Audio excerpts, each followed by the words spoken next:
আমি যখনই কলকাতার কোনো বিয়েবাড়ির ভ্লগ কিংবা হলো ক্যাটারিং প্রমোশনের ভ্লগ দেখি, তখনই সবার মুখে শুধু একটাই কথা থাকে, সেটা হলো বাসন্তী পোলাও।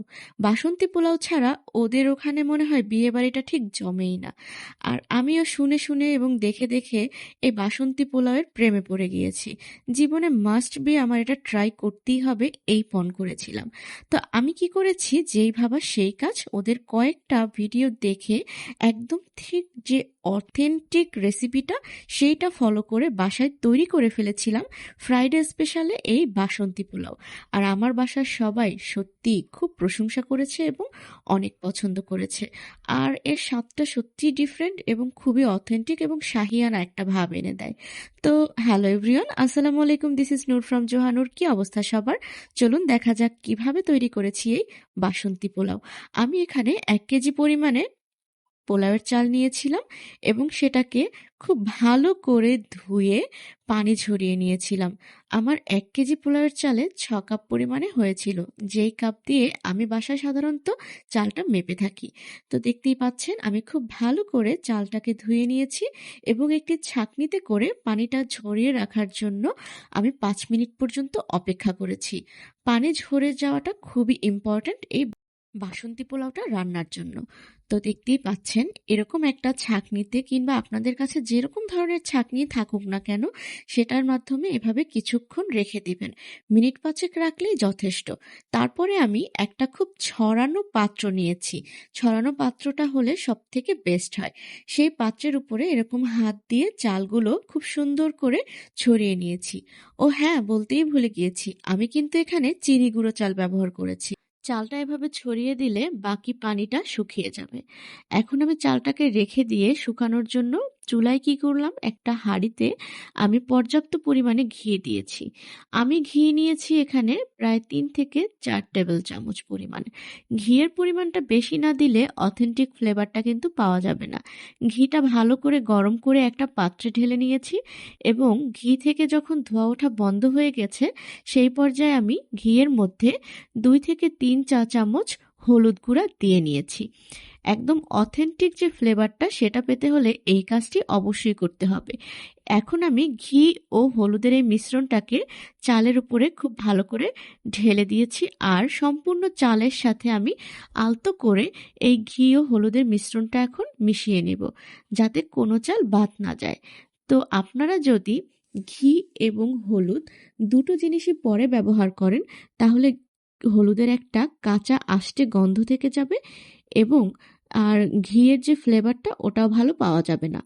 এখন আমি এর মধ্যে দিয়ে দিয়েছি 2 চা চামচ কাঁচামরিচ বাটা ও 2 চা চামচ আদা বাটা। কাঁচামরিচ ও আদাটাকে আপনি একসাথেও বেটে নিতে পারেন। এখন আমি এখানে 1 চা চামচ গরম মশলা গুঁড়া, 1 চা চামচ জিরা গুঁড়া ও 1 চা চামচ ধনিয়া গুঁড়া দিয়ে খুব ভালো করে এই মশলাগুলোকে চালের সাথে মাখিয়ে নিয়েছি। মাখিয়ে নেওয়ার পরে এটাকে আমি সাইডে রেখে দিয়ে চুলায় আমি আবারও তেল দিয়ে দিলাম। এখানে আমি 1 টেবিল চামচ পরিমাণে তেল দিয়ে দিয়েছি। তেলটা গরম হয়ে আসলে তার মধ্যে গোটা মশলাগুলো দিয়েছি। তেজপাতা 2-3টা, দালচিনি, 3টা এলাচ এবং লবঙ্গ। সঙ্গে দিয়েছি 1 কাপ পরিমাণে পেঁয়াজ কুচি। পেঁয়াজ কুচিটা একটু ব্রাউন হয়ে আসলে তার মধ্যে দিয়ে দিব কাজু, পেস্তা বাদাম ও কিশমিশ। আপনারা চাইলে বাদামগুলোকে একটু আধভাঙা করেও নিতে পারেন। এই বাদামগুলো ঘি ও মশলার মধ্যে দিয়ে খুব ভালো করে নেড়েচেড়ে বাদামি করে ভাজতে হবে। যখন এটা বাদামি রং ধারণ করে আসবে, সেই পর্যায়ে আমার সেই চালগুলোকে খুব ভালোভাবে মিশিয়ে দিতে হবে। চালটা প্যানে দিয়ে খুব ভালোভাবে নেড়েচেড়ে নিতে হবে, যতক্ষণ না পর্যন্ত খুব সুন্দর একটা অ্যারোমা বের হচ্ছে কিংবা চালটা থেকে শনশন আওয়াজ হচ্ছে। তো দেখতেই পাচ্ছেন আমি অনবরত নেড়ে দিচ্ছি।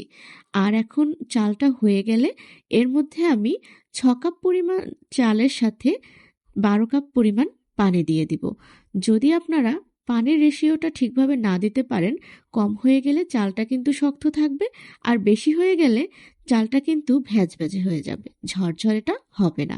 তো দেখতেই পাচ্ছেন আমি খুব ভালো করে মিশিয়ে দিয়ে এর মধ্যে স্বাদ মতো লবণ আর 2 থেকে 3 চা চামচ চিনি দিয়ে দিয়েছি। হ্যাঁ, বাসন্তী পোলাওটা কিন্তু স্বাদ হয় মিষ্টি। অনেকে আছেন একটু বেশি মিষ্টি পছন্দ করেন, তারা একটু বেশি চিনি দিয়ে নিতে পারেন। আবার অনেকে আছেন স্লাইট চিনি পছন্দ করেন বা মিষ্টি পছন্দ করেন, তারা একটু চিনির পরিমাণটা কম দিবেন। আমি একটু স্লাইট মিষ্টি পছন্দ করি।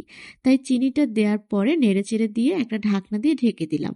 আর এই যে ঢাকনার যে ছিদ্রটা, এটাকে আমি একটা লবঙ্গ দিয়ে মুখটা আটকে দিলাম। এতে কি হবে, পোলাওটা দমে হতে থাকবে। পোলাওটাকে আর আমার আলাদা করে দম দিতে হবে না। তো পানিটা টেনে গেলে তার উপরে আমি কয়েকটা কাঁচামরিচ, আস্ত কাঁচামরিচ এভাবে দিয়ে ঢেকে দিব এবং আমি আরও মিনিট 10 এর জন্য ওয়েট করব। 10 মিনিট পরে ঢাকনা তুলে দেখলাম কি সুন্দর আমার পোলাওটা হয়ে গিয়েছে। আর এটাকে একটু টিপেও দেখলাম যে সিদ্ধটা ঠিকভাবে হয়েছে কিনা। এই পোলাওটা যতটুকু ঠান্ডা হতে থাকবে আরও ঝরঝরে হতে থাকবে।